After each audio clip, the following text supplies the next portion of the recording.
porque o ex-presidente Jair Bolsonaro prestou depoimento no Supremo Tribunal e falou sobre as reuniões com comandantes militares no fim de 2022. De acordo com o ex-presidente, os encontros discutiram ações dentro da legalidade. E ao vivo a gente fala com Igor Damasceno de Brasília, que traz mais detalhes para a gente. Muito boa noite, Igor.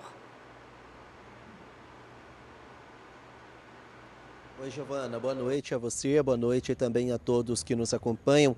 Olha, hoje foi um dos dias mais importantes da política brasileira nos últimos anos, porque como vocês acompanharam na reportagem, pela primeira vez, Jair Bolsonaro ficou cara a cara com aquele que ele considera um dos seus maiores inimigos políticos, que é o ministro Alexandre de Moraes. E os dois lados não cederam. Bolsonaro deu a visão dele, Alexandre de Moraes retrucou, também deu a versão que foi apontada pela Procuradoria-Geral da República, e o que a gente viu hoje foi um verdadeiro embate entre eles.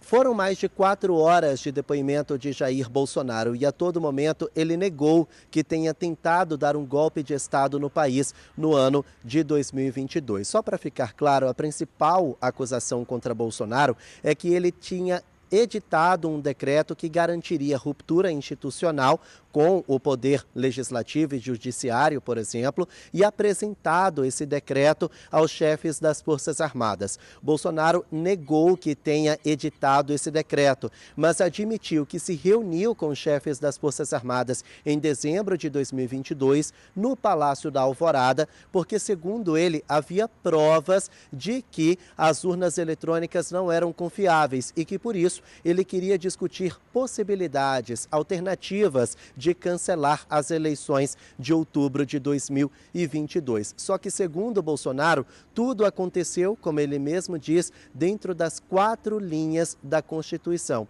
Vamos ouvir o que ele disse em plenário. Olha, o que foi conversado nessas poucas reuniões, que teve reuniões para tratar de outros assuntos. Por exemplo, tratamos de GLO, porque os caminhoneiros estavam parando na iminência de parar sobre o que poderia acontecer com aquela multidão em frente aos quartéis. Então, teve assunto, teve reunião para tratar exclusivamente desse assunto. Conforme falou o Alfredo Gomes, talvez tenha sido nessa reunião, nós estudamos possibilidades outras dentro da Constituição. Ou seja, jamais saindo das 4 linhas. Como o próprio comandante Paulo Sérgio falou, que tinha que ter muito cuidado na questão jurídica, porque não podíamos fazer nada fora disso. Obviamente, a gente sabia disso. Em poucas reuniões, abandonamos qualquer possibilidade de uma ação constitucional. Abandonamos e enfrentamos aí o ocaso do nosso governo.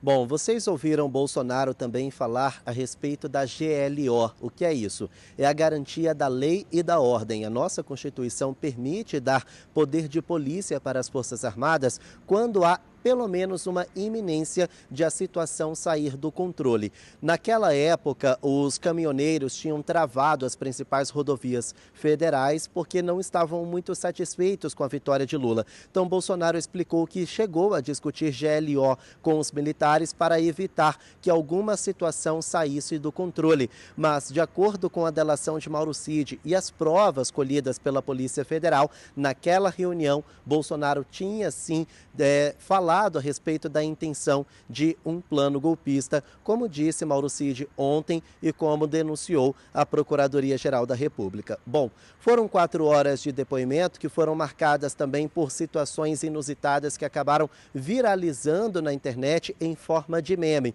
como, por exemplo, Bolsonaro soltar uma piada e convidar Moraes para ser o vice dele na chapa de Bolsonaro nas eleições do ano que vem. Vamos ouvir. Pretendo na quinta, sexta, sábado, estar no Rio Grande do Norte, visitando uns 8 municípios. Se me permitir, logicamente, eu posso mandar umas imagens para o senhor, como é que o povo nos trata a gente na rua. Tá? Eu declino. Declino, sim, senhor. Posso fazer uma brincadeira? O senhor que sabe. Eu perguntaria aos seus advogados antes. Eu gostaria de convidá-lo para ser meu vice em 26. É isso aí. Eu declino novamente.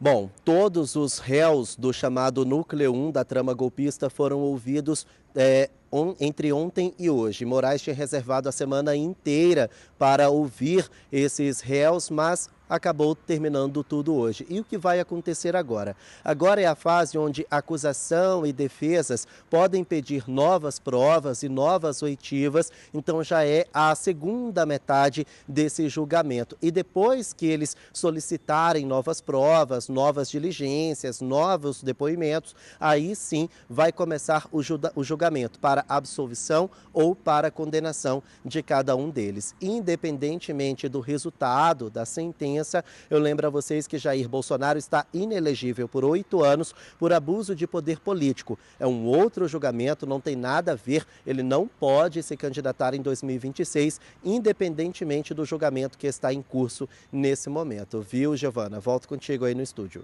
Muito obrigada, Igor Damasceno, pelas suas informações. A gente vai seguir por aqui acompanhando as próximas fases desse julgamento, com certeza. Quer ficar por dentro de todas as notícias da programação de A Crítica? Então já se inscreve no nosso canal, ativa aí o sininho para receber todas as notificações e não perder nenhum conteúdo. E até o próximo vídeo.